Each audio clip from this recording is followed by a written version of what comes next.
જવા દેને, મને તો ભગવાન ઉપરથી ભરોસો જ ઉઠી ગયો છે.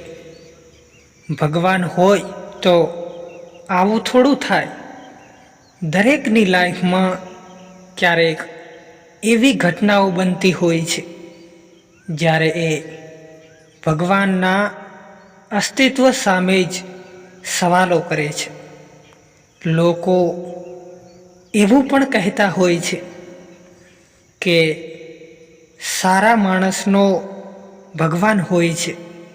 સારો માણસ પણ ક્યારેક એવું બોલતો હોય છે કે ક્યાં છે ભગવાન? છે તો એ અનુભવતો કેમ નથી?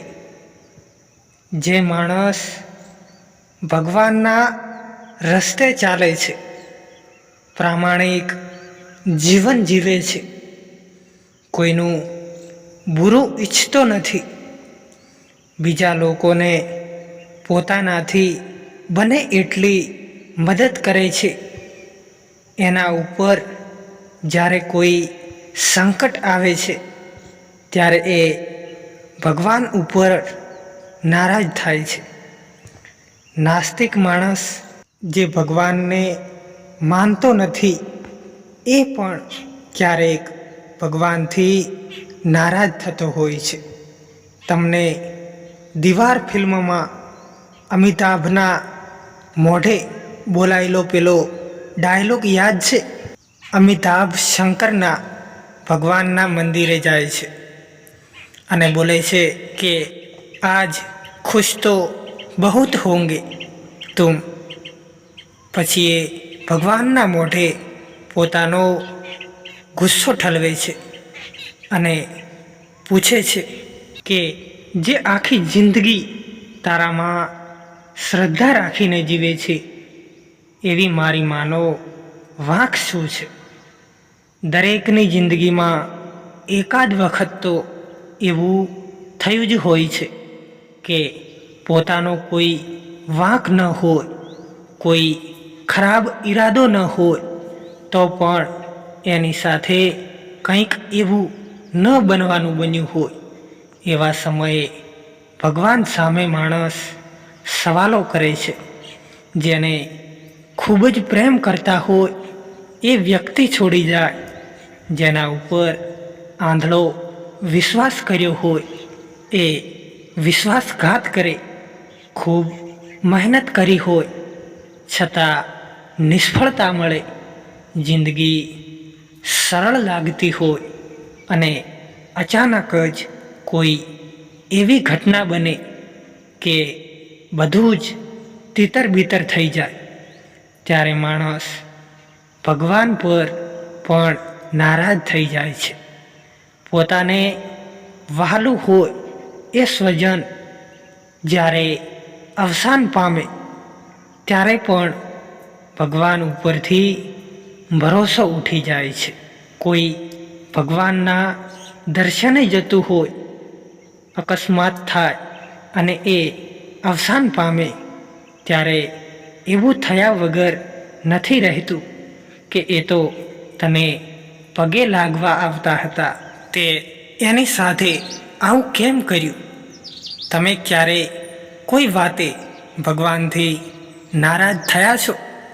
ભગવાન ઉપર ગુસ્સે થયા છો? જો થયા હો તો દુનિયામાં તમે એકલા નથી. અમેરિકામાં એક સર્વે કરવામાં આવ્યો હતો જેમાં 62% લોકોએ કબૂલ્યું હતું કે તેઓ ક્યારેક તો ભગવાન ઉપર ગુસ્સે થયા જ હતા.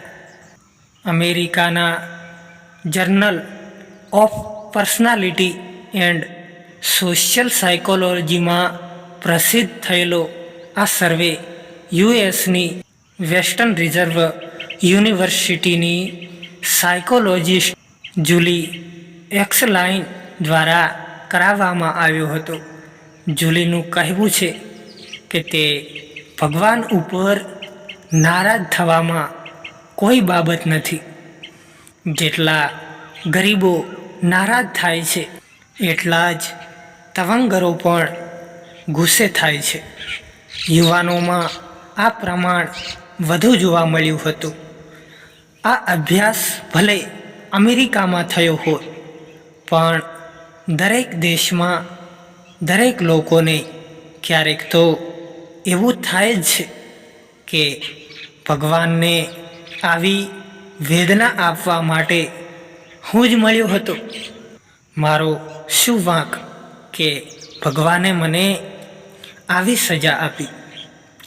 માણસ, ભગવાન, ઈશ્વર, ગોડ, ખુદા, પરમાત્મા કે જે કોઈને એ સર્વશક્તિમાન માનતા હોય એની સામે ફરિયાદ કેમ કરે છે? એનો જવાબ એ છે કે એના ઉપર એને સૌથી વધુ શ્રદ્ધા હોય છે કે એ એમને સમર્પિત હોય છે. એ એવું માને છે કે મારા પર આવનારું સંકટ ભગવાન ટાળી દેશે, મને દરેક સમસ્યાઓથી બચાવશે. એવું ન થાય ત્યારે એ ભગવાન પર ગુસ્સે પણ થાય છે.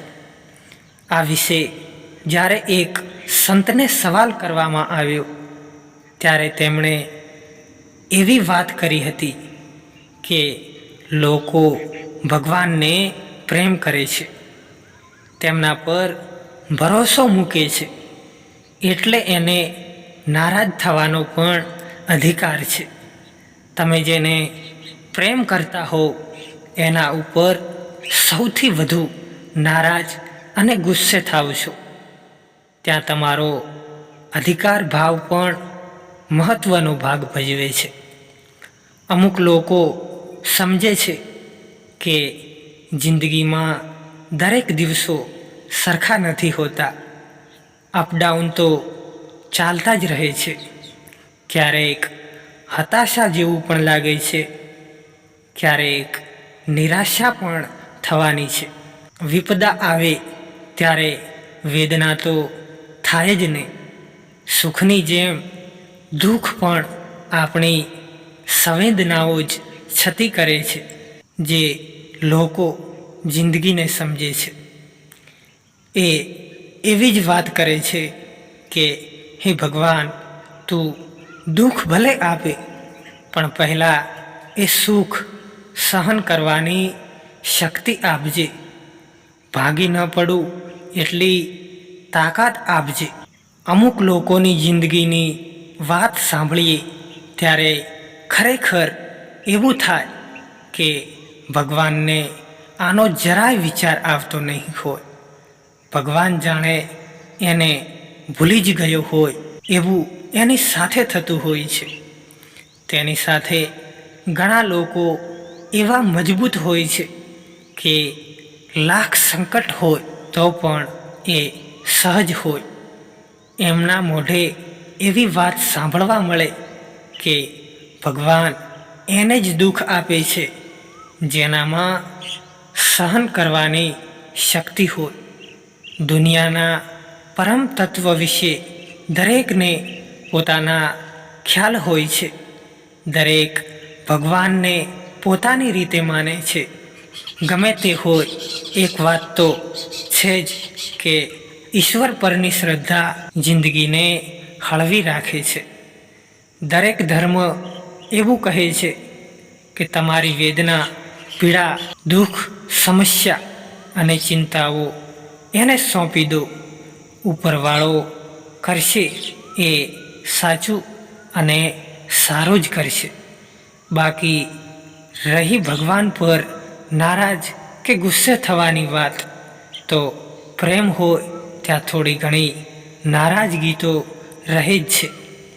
સરવાળે શ્રદ્ધા જ ટકતી હોય છે. નારાજ થયા પછી પણ માણસ ઈશ્વર તરફ પ્રયાણ કરી જાય